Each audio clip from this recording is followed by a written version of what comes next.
Sejam muito bem-vindos ao canal EJS Notícias, o seu espaço de confiança quando o assunto é direito previdenciário.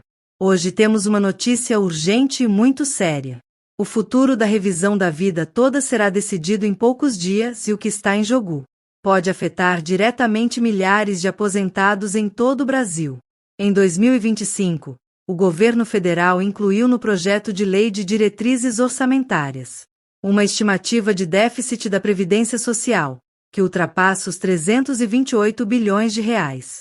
Esse número, embora alarmante, tem gerado debates acalorados entre especialistas e estudiosos da área previdenciária. A grande dúvida que paira no ar é: esse rombo realmente representa a realidade das contas da Previdência ou está sendo deliberadamente inflado para justificar cortes e reformas?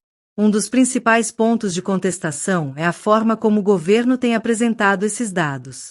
Há uma clara mistura entre despesas previdenciárias, que exigem contribuição prévia, e os chamados gastos assistenciais, como o benefício de prestação continuada. O BPC é destinado a pessoas idosas ou com deficiência em situação de extrema pobreza, mesmo que nunca tenham contribuído com o INSS. Colocar esses dois tipos de gastos no mesmo balaio cria uma percepção distorcida, sugerindo que o sistema previdenciário está colapsando, por si só. Essa estratégia acaba sendo usada como justificativa para promover reformas que, muitas vezes, retiram direitos já consolidados, como é o caso da revisão da vida toda. Mas será que os números suportam essa narrativa? Quando se faz uma análise separando apenas os segurados que efetivamente contribuíram ao longo da vida, o suposto rombo diminui drasticamente. Mais do que isso, muitos aposentados continuam ativos no mercado de trabalho, seguem pagando ao INSS, mesmo após se aposentarem, e com isso, continuam sustentando o sistema. Em diversos municípios brasileiros, a economia local depende fortemente da renda dos aposentados. Ignorar esse papel crucial é, no mínimo, irresponsável. Apesar disso, o governo insiste em relacionar o envelhecimento da população à falência do sistema previdenciário. É verdade que as famílias estão menores e a expectativa de vida aumentou, mas isso não torna o sistema insustentável. O verdadeiro gargalo está na má gestão, na ausência de transparência e no uso político dos dados orçamentários. Um exemplo dessa incoerência pode ser visto na comparação entre os anos de 2024 e 2025.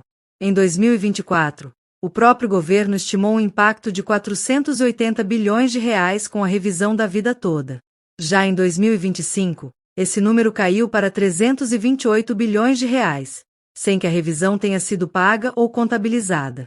Como justificar uma queda de 152 bilhões de reais em um único ano, se a despesa da revisão foi simplesmente ignorada? A resposta mais plausível é: os números estão sendo manipulados para atender interesses momentâneos, especialmente em épocas de debate sobre reforma da Previdência. E o que dizer do julgamento da revisão da vida toda, que está prestes a ter um desfecho no Supremo Tribunal Federal? Após o despacho recente do ministro Alexandre de Moraes, o processo voltou para suas mãos como relator. A expectativa é que, no próximo dia 28 de maio, o STF declare a perda de objeto da ação. Isso significaria enterrar silenciosamente o direito de milhares de aposentados, sem sequer julgar o mérito da questão. Esse desfecho seria grave, pois ignora uma vitória no STJ e uma decisão anterior do próprio STF de 2022, que reconheceu o direito à revisão com repercussão geral. O que está em jogo é o princípio da justiça. Como pode um direito garantido ser descartado sob a alegação de inviabilidade econômica, se ele se baseia em contribuições já feitas e com fonte de custeio definida? Diferente de benefícios criados sem previsão orçamentária, a revisão da vida toda apenas recalcula o valor do benefício com base em salários anteriores a julho de 1994. O dinheiro já foi recolhido. O que falta é vontade política. Se o STF realmente arquivar o tema por perda de objeto, estará, na prática, negando o direito de forma definitiva e sem julgamento adequado. Diante disso, muitos especialistas e advogados previdenciários vêm defendendo alternativas fora do Supremo, como a criação de um projeto de lei que permita pagamento parcelado ou por meio de acordos judiciais. Essa proposta poderia prever, por exemplo, o reajuste imediato do valor mensal dos benefícios, deixando os atrasados para uma etapa futura. É uma solução que, embora não ideal, preserva parcialmente o direito dos aposentados e reduz o impacto fiscal. Naturalmente, muitos aposentados não querem abrir mão dos atrasados, o que é perfeitamente compreensível. Afinal, receber menos por anos consecutivos significa prejuízo real. Porém, diante do risco de não receber absolutamente nada, um acordo pode ser melhor que uma derrota completa. Outro ponto que não pode passar despercebido é a quantidade crescente de denúncias contra o INSS, por má gestão e descontos indevidos. Milhões de beneficiários vêm relatando valores descontados sem autorização em seus contra-cheques. Muitos desses casos já estão sendo judicializados, revelando que o problema não está nos aposentados, mas sim na administração do sistema. O INSS, hoje, é o maior réu da justiça brasileira, com mais de 5 milhões de ações judiciais. Isso mostra que, ao invés de conceder direitos de forma administrativa, o sistema empurra os cidadãos para a justiça, aumentando os gastos com precatórios e congestionando o judiciário.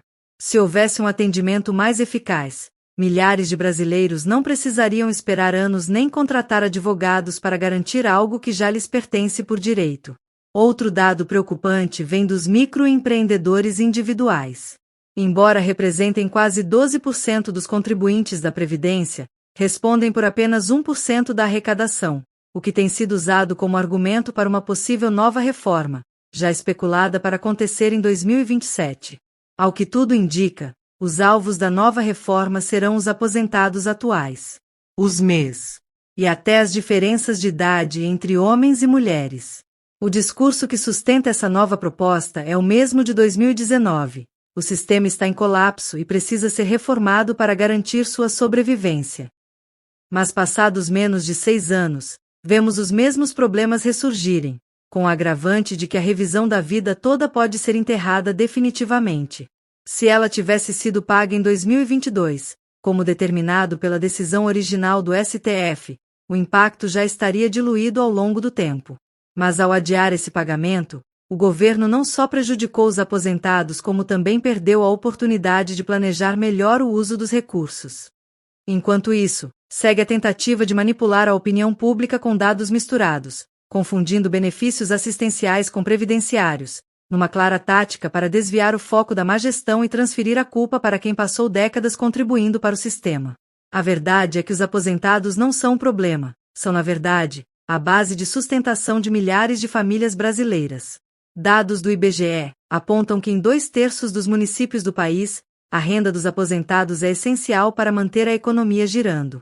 Essas pessoas pagam impostos, movimentam o comércio e cuidam de seus lares.